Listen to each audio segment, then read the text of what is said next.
माता पिता को बेटी के घर का भोजन क्यों नहीं करना चाहिए? यदि वह बेटी के घर का भोजन करते हैं तो उन्हें कौन सा पाप लगता है? दोस्तों, आज हम आपके इस प्रश्न का उत्तर एक अत्यंत ही सुंदर कथा के माध्यम से देना चाहता हूं। तो चलिए, आपका ज्यादा समय व्यर्थ न करते हुए आज की यह दिव्य और पावन कथा प्रारंभ करते हैं। सतयुग के समय की बात है। गरुड़ देव, जो भगवान विष्णु के वाहन और परम भक्त हैं, सदैव धर्म और शास्त्रों के रहस्यों को जानने के लिए उत्सुक रहते थे। एक दिन वह वैकुंठ धाम में भगवान श्री हरि के पास आए और हाथ जोड़कर बोले, हे प्रभु, आज जब मैं आकाश लोक में विचरण कर रहा था, तभी मैंने पृथ्वी लोक पर एक विचित्र दृश्य देखा, जिसे देखकर मेरे मन में एक शंका उत्पन्न हुई है। हे प्रभु, मैंने देखा है पृथ्वी लोक पर बहुत से माता पिता अपनी विवाहित पुत्री के घर जाते हैं और वहां का अन्न जल ग्रहण करते हैं, किंतु शास्त्रों में कहा गया है कि माता पिता को बेटी के घर का भोजन ग्रहण नहीं करना चाहिए, ऐसा करना वर्जित है। हे प्रभु, इस नियम के पीछे क्या कारण है, और यदि कोई माता पिता ऐसा करते हैं तो उन्हें कौन सा पाप भोगना पड़ता है? और मेरा दूसरा प्रश्न यह है कि इस संसार में सबसे बड़ा धन क्या है? गरुण देव के इन प्रश्नों को सुनकर भगवान विष्णु एक रहस्यमयी मुस्कान के साथ बोले, हे विनता पुत्र गरुड़, तुम्हारा प्रश्न अत्यंत श्रेष्ठ और धर्म संगत है। इस विषय में बहुत से लोग भ्रमित रहते हैं। शास्त्रों ने यह नियम केवल इसलिए नहीं बनाया कि बेटी के घर का अन्न अशुभ है, बल्कि इसके पीछे गहन सामाजिक और आध्यात्मिक कारण छिपे हैं। जब बेटी विवाह के बाद अपने पति के घर जाती है तो वह उस कुल की गृह लक्ष्मी बन जाती है। वह अपने पति के कुल धर्म और कुल मर्यादा की पोषक होती है। माता पिता यदि बेटी के घर भोजन करते हैं तो वे अन्न ग्रहण करके अनजाने में उस परिवार पर आश्रित होने का भाव उत्पन्न करते हैं। शास्त्रों में कहा गया है कि आश्रित भाव से खाया गया अन्न ऋण के समान होता है। माता पिता उस अन्न के ऋणी बन जाते हैं और यह ऋण उनके पुण्य का नाश करता है। यही कारण है कि इसे धर्मशास्त्र में अपात्र भोजन कहा गया है। हे गरुड़, यदि कोई माता पिता आवश्यकता या विवशता के बिना बेटी के घर बार बार भोजन करते हैं तो उन्हें पितृलोक में कष्ट भोगना पड़ता है। उनके पुण्य क्षीण हो जाते हैं। इसलिए शास्त्र कहता है कि पुत्र दत्तम अन्नम पितृभ्यो हितम भवेत, कन्या दत्तम अन्नम पापाय कल्पते। अर्थात पुत्र द्वारा दिया गया अन्न माता पिता के लिए पुण्यदायी होता है, परंतु कन्या द्वारा दिया गया अन्न पाप फल देने वाला होता है। हे विनतानंदन, मैं तुम्हारे इन सभी प्रश्नों का उत्तर एक कथा के माध्यम से देने जा रहा हूं, जिसे सुनने के बाद आपको आपके सभी प्रश्नों का उत्तर मिल जाएगा। मित्रों, कथा प्रारंभ करते हुए भगवान विष्णु जी बोले, हे गरुण देव, प्राचीन काल की बात है। गंडक नदी के समीप वीरपुर नाम का एक राज्य था, जहां सुदर्शन नाम के एक प्रतापी राजा शासन करते थे। उनके राज्य में वैभव की कोई सीमा न थी। सोने चांदी के असीम भंडार, अनगिनत दुर्लभ रत्न, हाथी घोड़ों और रथों से सुसज्जित विशाल सेना, एक दिव्य राजमहल जिनकी दीवारों पर स्वर्ण जड़ित नक्काशी दमकती रहती थी। संगमरमर के फर्श पर चलने से ऐसी प्रतिध्वनि होती मानो स्वयं गंगा की लहरें गूंज रही हों। राजमहल में सैकड़ों सेवक सेविकाएं चारों पहर सेवा में तत्पर रहते थे। दरबार इतना भव्य था कि जब राजा राज सिंहासन पर विराजमान होता तो राजपुरुषों, मंत्रियों और सेनापतियों की पूरी सभा सम्मान में झुक जाती। उसकी उपस्थिति से सभा कक्ष में मानो तेजस्विता की एक लहर दौड़ जाती। जब वह रथ पर सवार होकर नगर की गलियों में निकलते तो मार्ग के दोनों ओर खड़े नगरवासी पुष्प वर्षाकर उनका स्वागत करते। बालक रथ को देखकर हर्षित हो उठते और वृद्धजन आशीर्वाद बरसाते। हर ओर राजा सुदर्शन की जय जयकार गूंजती, परंतु हे विंतानंदन, उस राजसी चकाचौंध के पीछे एक गहरा अंधकार छिपा था। जैसे ही रात का समय आरंभ होता, सुदर्शन का मन बेचैन हो उठता। वह अकेला अपने विशाल कक्ष की खिड़की के पास खड़ा होकर आकाश की ओर देखता। मानो तारों से कोई अनकही बात कहना चाहता हो, वह स्वयं से प्रश्न करता, इतना वैभव, इतना यश, इतनी शक्ति और सम्मान, फिर भी मेरे मन को शांति क्यों नहीं मिलती? यह खालीपन कौन सा है जो सब कुछ होते हुए भी मुझे भीतर ही भीतर खाए जा रहा है? मित्रों, यह सब सोचकर राजा सुदर्शन की बेचैनी दिन प्रतिदिन बढ़ती जा रही थी। एक दिन राजा सुदर्शन ने दरबार के बीच अपने मंत्रियों और सभासदों से प्रश्न पूछते हुए कहा, मुझे बताओ, सबसे बड़ा धन क्या है? सोना चांदी, राजसत्ता, पुत्र पुत्री या प्रजा का प्रेम? यह प्रश्न सुनकर सभा में क्षण भर के लिए मौन छा गया। सभी मंत्री, अमात्य और राजपुरुष एक दूसरे का चेहरा देखने लगे। फिर एक एक करके सबने अपनी अपनी राय रखनी शुरू की। किसी ने कहा, स्वामी, सोना ही सबसे बड़ा धन है, क्योंकि उससे संसार की हर वस्तु खरीदी जा सकती है, हर इच्छा पूरी की जा सकती है। दूसरे ने कहा, नहीं महाराज, संतान सबसे बड़ा धन है, क्योंकि वही वंश को आगे बढ़ाती है, नाम को अमर बनाती है। तीसरे ने कहा, महाराज, प्रजा का सम्मान और उनका प्रेम ही सबसे बड़ा धन है, क्योंकि उसके बिना राजा अधूरा है। चाहे सोना हो या संतान, यदि प्रजा का स्नेह न हो तो राजसत्ता टिक नहीं सकती। राजा सुदर्शन ने दरबार में उपस्थित सभी की बातें ध्यानपूर्वक सुनी, किंतु उनके हृदय को तृप्ति न मिली। वह चुपचाप दरबार से उठे और अपने कक्ष की ओर चले गए। उसी रात राजा ने एक विचित्र स्वप्न देखा। स्वप्न में उसे एक वृद्ध साधु दिखाई दिए। उनके केश हिम के समान श्वेत थे, नेत्रों में असीम करुणा और मुखमंडल पर अद्भुत तेज झलक रहा था। वे किसी दिव्य प्रभा से आभासित प्रतीत हो रहे थे। साधु ने गंभीर स्वर में कहा, हे राजन, तू सोने चांदी, रत्न और वैभव के सागर में डूबा हुआ है, परंतु सच्चे धन से अब भी वंचित है। वह धन न तेरे खजाने में है, न दरबार की चकाचौंध में, न तेरे पुत्र पुत्रियों के स्नेह में।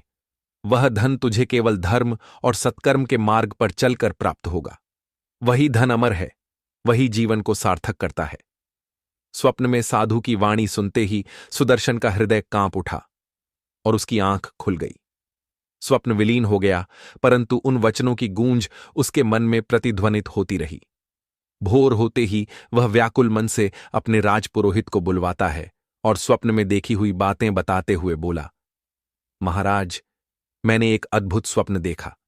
मैंने देखा, स्वप्न में एक तेजस्वी वृद्ध साधु ने मुझसे कहा कि सबसे बड़ा धन नष्ट नहीं होता और वह केवल धर्म और सत्कर्म से ही प्राप्त होता है, किंतु मैं समझ नहीं पाया कि वह धन वास्तव में है क्या। कृपया बताइए, वह कौन सा धन है जो कभी नष्ट नहीं होता? राजा सुदर्शन की बात सुनकर राजपुरोहित शांत भाव से मुस्कुराए। उनके नेत्रों में गहन ज्ञान की झलक थी। वे मंद मुस्कान के साथ बोले, महाराज, आपका प्रश्न साधारण नहीं, अत्यंत गूढ़ है। राजभोग और संपत्ति तो क्षणभंगुर हैं। सच्चे धन का रहस्य समझना चाहते हैं तो आपको उन साधु संतों और महर्षियों के पास जाना होगा जो सांसारिक बंधनों से परे हैं। वही आपको उस अमर धन का मार्ग दिखा सकते हैं। राजपुरोहित के इन वचनों ने राजा सुदर्शन के हृदय में एक नई ज्वाला प्रज्वलित कर दी। फिर राजा ने निश्चय कर लिया कि वह इस अदृश्य और अमर धन को पाने के लिए अपना राज सिंहासन, वैभव और सुख सुविधाएं सब कुछ त्याग दूंगा। मित्रों, आगे भगवान विष्णु जी गरुड़ देव से बोले, हे पक्षीराज, राजा सुदर्शन राजपुरोहित के मुख से यह बात सुनकर अपने विशाल राजमहल, सोने चांदी के भंडार और राजवैभव को छोड़कर अकेले ही वन की ओर निकल पड़ा। उसका पथ सरल नहीं था। कभी वह कांटों से भरे पथ पर चलता तो कभी घने और अंधकारमय जंगलों से होकर गुजरता, लेकिन उसके हृदय में एक ही ज्वाला प्रज्वलित थी, यह जानने की कि वह कौन सा धन है जो कभी नष्ट नहीं होता। कई दिनों की कठिन यात्रा के बाद थका हारा राजा सुदर्शन अंततः एक शांत वनाश्रम पहुंचा। वहां उसने देखा कि एक महात्मा गहन ध्यान में लीन है। उनका शरीर वयोवृद्ध था, पर चेहरा तेजस्वी और आंखें ज्ञान से भरी हुई थीं। राजा ने उनके चरणों में प्रणाम किया और विनम्र स्वर में कहा, हे गुरुदेव, मेरा नाम सुदर्शन है। मैं वीरपुर राज्य का राजा हूं। मैं वह जानने आया हूं जो आज तक मुझे किसी ने नहीं बताया। मेरे पास धन दौलत, परिवार, यश, वैभव सब कुछ है, फिर भी मेरे भीतर खालीपन है। कृपा कर बताइए, वह कौन सा धन है जो कभी नष्ट नहीं होता? महात्मा ने धीरे से अपने नेत्र खोले और शांत स्वर में बोले, हे राजन, तुम्हारे पास जो कुछ है वह समय का दिया हुआ है और समय जब चाहे छीन सकता है।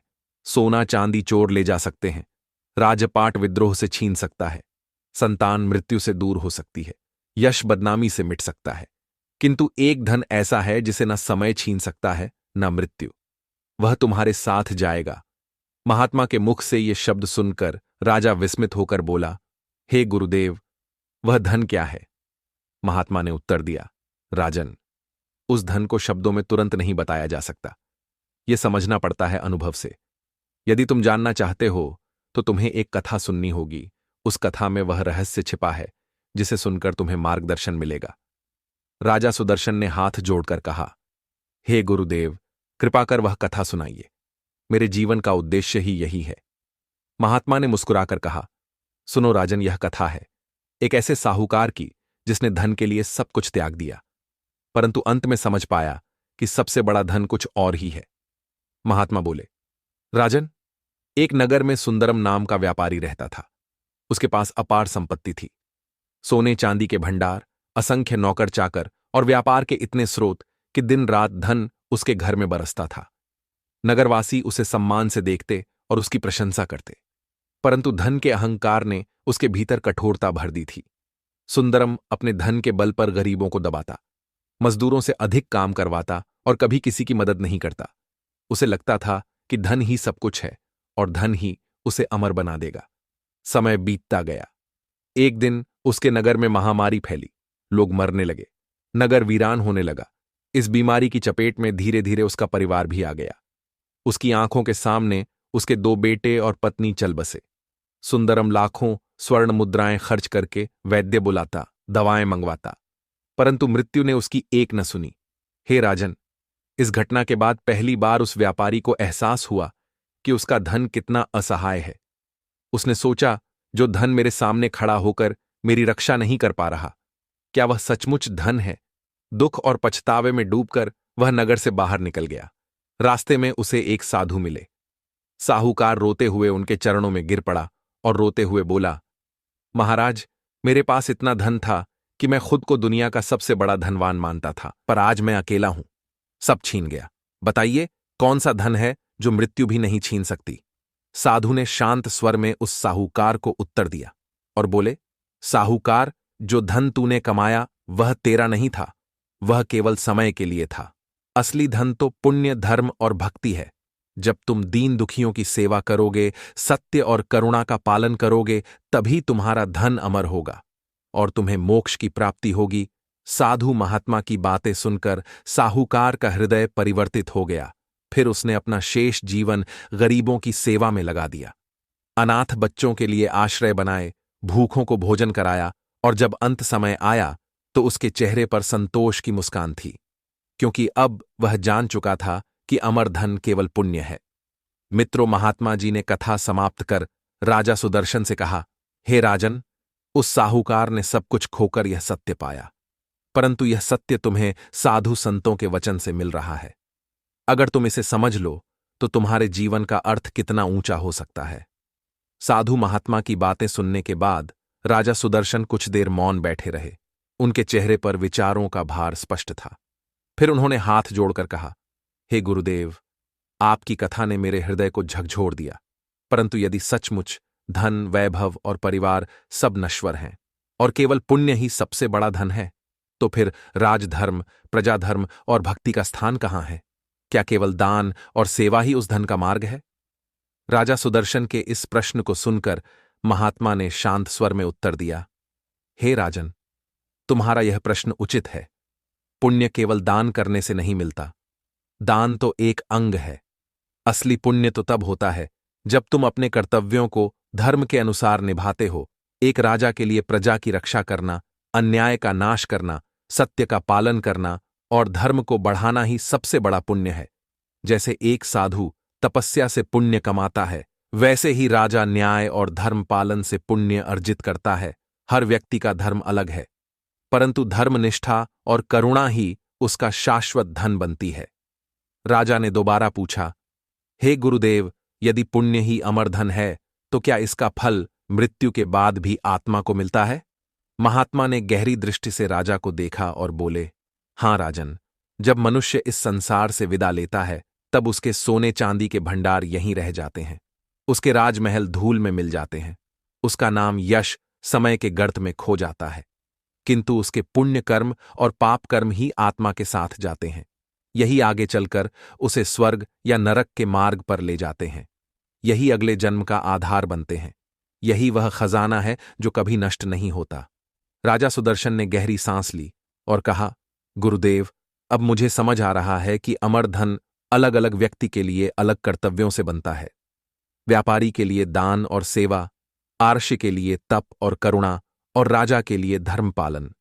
किंतु क्या इस मार्ग पर चलने के लिए केवल कर्म ही आवश्यक है या भक्ति भी उतनी ही जरूरी है? महात्मा मुस्कुराए और बोले, हे राजन, आपने बहुत गूढ़ प्रश्न किया है। कर्म और भक्ति दोनों मिलकर ही अमर धन का निर्माण करते हैं। इसे समझाने के लिए अब मैं तुम्हें एक भक्त की कथा सुनाऊंगा, जिसने साधारण जीवन जीते हुए भी भक्ति से इतना धन अर्जित किया कि देवता भी उसका सम्मान करते हैं। महात्मा बोले, राजन, तुमने उचित प्रश्न किया है कि क्या भक्ति भी अमर धन का मार्ग है। अब मेरी बात ध्यानपूर्वक सुनो। मैं तुम्हें एक ऐसे बालक की कथा सुनाने जा रहा हूं, जिसने भक्ति से वह धन अर्जित किया जो आज भी अमर है। उस बालक का नाम ध्रुव है। हे राजन, एक समय की बात है, उज्ज्वल राज्य का राजकुमार ध्रुव अपनी बाल सुलभ मासूमियत में कभी नहीं सोच सकता था कि उसके अपने ही घर में उसके साथ भेदभाव होगा। उसका हृदय राजमहल की चकाचौंध में नहीं, बल्कि मां के स्नेह में बसता था। किंतु नियति ने जैसे उसकी बाल्यावस्था की कोमल भावनाओं को परखने की ठान ली। राजमहल में एक दिन ऐसा आया जब ध्रुव ने खेल खेल में अपने पिता महाराज उत्तानपाद की गोद में बैठने की इच्छा जताई, परंतु उसकी सौतेली रानी ने उसे तिरस्कार भरे शब्दों से रोक दिया। उस क्षण उसकी नन्ही आंखों में आंसू छलक आए। वह राजकुमार होकर भी अपने ही महल में अपमानित हुआ। रोते रोते जब वह अपनी माता सुनीति के पास पहुंचा तो अपने बेटे ध्रुव को इस प्रकार से रोता देख वह व्यथित हो उठी। उन्होंने बेटे के आंसुओं को पोंछते हुए कहा, बेटा, संसार का सुख चंचल है, राज सिंहासन भी टिकाऊ नहीं। यदि तुझे सच्चा सहारा चाहिए तो तुम भगवान की शरण में जाओ। वह तुम्हें ऐसा खजाना देंगे जिसे कोई छीन नहीं सकता, जो न समय से मिटेगा न मृत्यु से। माता के इन शब्दों ने बालक ध्रुव के हृदय को झकझोर दिया। उसी क्षण बालक ध्रुव ने निश्चय कर लिया कि वह राजमहल के सुख सुविधाओं को त्याग कर ईश्वर की खोज में जाएगा। एक रात चुपचाप वह महल छोड़कर घने अंधकारमय वन की ओर निकल पड़ा। वन का वातावरण भयावह था। कहीं हिंसक पशुओं की गर्जना, कहीं ठंडी हवाओं की सरसराहट, कहीं कांटों से भरी झाड़ियां। परंतु उस नन्हे बालक का साहस अद्भुत था। उसने वन के मध्य एक स्थिर स्थान चुना और ईश्वर की ध्यान साधना में लीन हो गया। दिन बीतते गए। कभी उसने केवल पत्ते खाए, कभी सिर्फ जल पिया, और अंत में तप की तीव्रता इतनी बढ़ गई कि वह मात्र प्राणवायु पर ही जीवित रहने लगा। उसका तन क्षीण हो गया, परंतु मन और श्रद्धा अटल रही। ध्रुव की आंखों में ईश्वर का नाम था। उसकी श्वास में प्रभु की पुकार थी। उसकी निष्कलंक भक्ति और कठोर तपस्या से देवगण भी विचलित हो उठे। अंततः उसकी भक्ति ने स्वयं भगवान विष्णु को प्रसन्न कर दिया। एक दिन भगवान विष्णु एक दिव्य प्रकाश के साथ उसके सामने प्रकट हुए और मधुर मुस्कान के साथ बालक ध्रुव से बोले, हे वत्स ध्रुव, तुम्हारी अटूट निष्ठा और भक्ति ने हमें प्रसन्न कर दिया है। मांगो, तुम्हें क्या वरदान चाहिए। भगवान श्री हरि के मुख से ऐसे शब्द सुनकर बालक ध्रुव ने हाथ जोड़कर विनम्र स्वर में कहा, हे प्रभु, मुझे ऐसा धन दीजिए जो कभी नष्ट न हो। मुझे वह पहचान दें जो सदा के लिए स्थायी रहे। बालक ध्रुव की बात सुनकर भगवान विष्णु प्रसन्न होकर बोले, ठीक है वत्स, जैसा तुम चाहो। हम तुम्हें आकाश में वह अचल स्थान देते हैं जहां कभी क्षय नहीं होगा। आज से तुम ध्रुव तारा के नाम से संसार में जाने जाओगे। युगों युगों तक तुम्हारा नाम अमर रहेगा। मित्रों, आगे महात्मा जी बोले, हे राजन, आपने देखा कैसे एक छोटा सा बालक, जिसने राजमहल की वैभवशाली सुविधाओं, सिंहासन और राज्य की चकाचौंध को ठुकरा दिया, उसने भक्ति के बल पर अमरता पाई। यही है असली धन, भक्ति और ईश्वर का प्रेम। यह धन किसी को दिखाई नहीं देता, परंतु जब यह मिलता है तो आत्मा शाश्वत हो जाती है। महात्मा ने आगे कहा, राजन, यही कारण है कि संत और भक्त कहते हैं कि सोना चांदी, सत्ता और परिवार सब क्षणभंगुर हैं, परंतु भक्ति और धर्म ही शाश्वत धन है। ध्रुव की तरह जिसने भक्ति को अपनाया, उसका नाम आज तक अमर है। फिर राजा सुदर्शन ने हाथ जोड़कर कहा, गुरुदेव, अब मैं इस रहस्य को समझ गया। अब से मेरा जीवन इस अमर धन को अर्जित करने के लिए समर्पित रहेगा। मैं राज सिंहासन पर बैठकर केवल प्रजा के कल्याण, सत्य और धर्म के लिए कार्य करूंगा। यही मेरी सबसे बड़ी संपत्ति होगी। महात्मा मुस्कुराए और बोले, राजन, जब तुम इस मार्ग पर चलोगे तभी तुम्हारा जीवन सार्थक होगा। यही अमर धन का वास्तविक स्वरूप है। मित्रों, इस संसार का सबसे बड़ा धन ना सोना है, ना राजपाट, ना यश, ना परिवार। सबसे बड़ा और कभी नष्ट ना होने वाला धन है धर्म, भक्ति और पुण्य से अर्जित अमर संपत्ति, जिसकी खोज हर आत्मा को करनी चाहिए। यही संसार का सबसे बड़ा और कभी नष्ट ना होने वाला धन है। यही धन मृत्यु के बाद आत्मा के साथ रहता है और यही सच्ची पूंजी है। मित्रों, आगे भगवान विष्णु गरुण देव से कहते हैं, हे पक्षीराज, अब मैं आपको आपके दूसरे प्रश्न का उत्तर देने जा रहा हूं कि माता पिता को बेटी के घर भोजन क्यों नहीं करना चाहिए। यदि वह ऐसा करते हैं तो उन्हें कौन से पाप लगते हैं। तो सुनो, प्राचीन समय की बात है। हिमालय की तराई में स्थित एक विशाल वन के बीच वट वृक्षों से घिरा एक शांत आश्रम था। वहां आर्षि अत्रिनाथ निवास करते थे। वे वेदों के झाता, धर्मशास्त्रों के मर्मज्ञ और अपने शिष्यों को सदाचार का उपदेश देने वाले संत थे। उनके आश्रम में सदैव हवन की सुगंध, वेद मंत्रों की ध्वनि और शांति का अद्भुत वातावरण व्याप्त रहता था।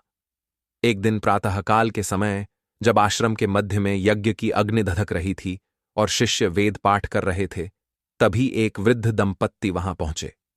उनकी आंखों में थकान और मन में व्याकुलता थी। आर्षि अत्रिनाथ ने उन्हें देखकर स्नेहपूर्वक कहा, आइए वत्स, आप दोनों कौन हैं? आपके मुख पर चिंता की रेखाएं देख मैं अनुमान लगाता हूं कि आपके मन में कोई शंका है। संकोच मत कीजिए, धर्मसभा में आए हैं, अपना दुख कहिए। तभी वृद्ध ने हाथ जोड़कर उत्तर दिया, हे गुरुदेव, हम मथुरा नगरी के निवासी हैं। जीवन का अधिकांश भाग बीत गया है। हमारे संतान में केवल एक ही बेटी है, जिसका नाम माधवी। उसका विवाह एक समृद्ध व्यापारी परिवार में हुआ है। वह हमें बार बार अपने घर बुलाती है और प्रेम पूर्वक अन्न जल परोसती है। अब तक हम भी उसके प्रेम के कारण उसके घर का अन्न ग्रहण कर लेते थे, किंतु हाल ही में नगर के एक विद्वान ब्राह्मण ने हमें चेतावनी दी है और मुझसे कहा, हे वृद्धजनों, माता पिता को बेटी के घर का भोजन नहीं करना चाहिए। ऐसा करने से पाप लगता है और पितृलोक की क्षति होती है। यह सुनकर हम भयभीत और विचलित हो गए। गुरुदेव, क्या सच में ऐसा कोई नियम है? क्या बेटी के घर का अन्न ग्रहण करना पाप है? ऋषि अत्रिनाथ ने गंभीर होकर नेत्र बंद किए और शांत स्वर में बोले, हे वत्स, यह प्रश्न अत्यंत सूक्ष्म है। यह केवल भोजन का विषय नहीं, बल्कि धर्म की मर्यादा और गोत्र की पवित्रता से जुड़ा हुआ है। शास्त्रों में स्पष्ट कहा गया है कि माता पिता अपने पुत्र के घर का अन्न निसंकोच ग्रहण कर सकते हैं, क्योंकि पुत्र पिता की वंश परंपरा को आगे बढ़ाता है। उसके अर्जित धन और अन्न में माता पिता का भी अधिकार होता है। परंतु कन्या विवाह के बाद पति के कुल की सदस्य हो जाती है। उसके द्वारा अर्जित धन और गृह उसके पति के कुल का अन्न कहलाता है। इस संबंध में गरुड़ पुराण और मनुस्मृति में यह वचन आता है कि पुत्रस्य कृतं यत् सर्वं पितु स्यात् तेन संयुक्तम, कन्याया गृहभुक्तम तु परगात्रम तू तद्भवेत् डपम दे। अर्थात पुत्र के द्वारा अर्जित अन्न में पिता का अधिकार है, किंतु कन्या के घर का अन्न पराये कुल का माना जाता है। उसे माता पिता द्वारा ग्रहण करना धर्म के अनुरूप नहीं समझा गया। महात्मा की बात सुनकर वृद्धा ने चिंतित होकर कहा, हे गुरुदेव, यदि बेटी प्रेम से बुलाए और अपने हाथों से अन्न परोसे, तो क्या उस प्रेम का भी कोई महत्व नहीं? क्या माता पिता का स्नेह इतना असहाय हो जाता है? रार्षि ने करुणा भरी दृष्टि से कहा, माता, बेटी का प्रेम शुद्ध और अमूल्य है। उसकी सेवा भी पुण्यदायक है, परंतु धर्मशास्त्रों के नियम केवल संबंधों की मर्यादा बनाए रखने के लिए हैं। कन्यादान के समय पिता स्वयं अपनी पुत्री को उसके पति के कुल में समर्पित कर देते हैं। उस क्षण से उसका अन्न, जल और गृह उसी गोत्र का भाग हो जाता है। शास्त्र बताते हैं कि जो माता पिता बार बार बेटी के घर का अन्न ग्रहण करते हैं, वे अनजाने में परगोत्र अन्न दोष के भागी होते हैं। यह दोष इस रूप में प्रकट होता है कि उनके पितृलोक का पुण्य धीरे धीरे क्षीण हो जाता है। इसका यह अर्थ नहीं कि बेटी के घर जाना या उसका स्नेह स्वीकार करना पाप है। बेटी का स्नेह ग्रहण करना पुण्यकारी है, परंतु भोजन की मर्यादा का पालन करना आवश्यक है। यदि कभी अनिवार्य स्थिति हो या बेटी का आग्रह टालना कठिन हो, तो माता पिता पुत्र या परिवार के किसी पुरुष सदस्य के साथ वहां भोजन करें। ऐसा करने से कुल और धर्म की मर्यादा बनी रहती है। ऋषि अत्रिनाथ के वचन सुनकर वृद्ध दंपत्ति की आंखों में राहत के आंसू आ गए। वृद्ध ने हाथ जोड़कर कहा, गुरुदेव, आपने हमारे संदेह को दूर कर दिया। अब हम बेटी का प्रेम तो स्वीकार करेंगे, पर उसके अन्न की मर्यादा का उल्लंघन नहीं करेंगे। ऋषि ने आशीर्वाद देते हुए कहा, धर्म की रक्षा ही सुख और शांति का कारण है। जो मर्यादा का पालन करता है वही कुल और पितरों की कृपा का पात्र बनता है। प्रिय मित्रों, इस प्रकार से आज की यह कथा समाप्त हुई। आशा करते हैं इस कथा को सुनने के बाद आपको समझ में आ गया होगा कि संसार में सबसे बड़ा धन कौन सा है और माता पिता को बेटी के घर का भोजन क्यों नहीं करना चाहिए। कथा पसंद आई हो तो जय श्री हरि विष्णु अवश्य लिखें। प्रिय मित्रों, वीडियो देखने के लिए आप सभी का बहुत बहुत आभार।